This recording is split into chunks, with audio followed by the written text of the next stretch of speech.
নিজের ঢাক ঢোল পেটানো ফুটবলারের অভাব নেই পৃথিবীতে। তারা তিলকে তাল বানান। আবার বিনয়ী বা অতি বিনয়ী ফুটবলারও আছেন, যারা খ্যাতির ফুলশয্যায়ও সদ্য গজে ওঠা কচি পাতার মতো বিনয়ে নুয়ে পড়েন।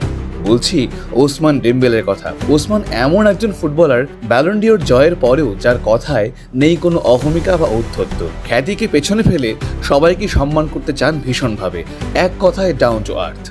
তার বিনয় সত্যি আমাদের বিস্মিত করে। ওসমান ডেম্বেলেকে একটা র্যাপিড ফায়ার রাউন্ডে বলা হয়, তার চেয়ে ফাস্ট কোনো খেলোয়াড়ের নাম শুনলেই তাকে শব্দ করতে হবে। তিনি এমনই বিনয়ী যে তার চেয়ে ফাস্ট না হওয়া সত্ত্বেও তিনি সবাইকেই টু ফাস্ট বলে অভিহিত করেছেন। প্রথমেই বলা হয় লিওনেল মেসির নাম। ডেম্বেলে হেসে বলেন টু ফাস্ট। ইন্টারভিউয়ার অবাক হয়ে জিজ্ঞেস করেন, তোমার চেয়েও ফাস্ট? হতেই পারে না।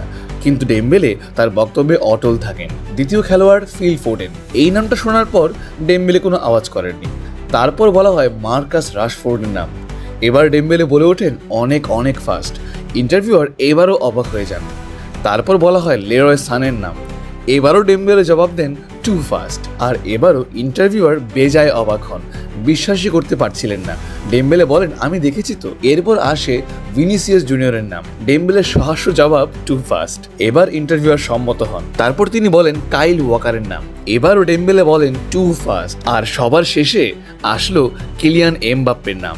ডেম্বেলের আর কিছু বলা লাগলো না। তার চোখ মুখের অভিব্যক্তিতেই বোঝা গেল এমবাপ্পে শুধু তার চেয়ে নয়, এই মুহূর্তে সবচেয়ে ফাস্টেস্ট ফুটবলার। তবে ফাস্টেস্ট ফুটবলার যেই হোক না কেন, ডেম্বেলের মতো বিনয়ী খেলোয়াড় কিন্তু বেশি দেখা যায় না।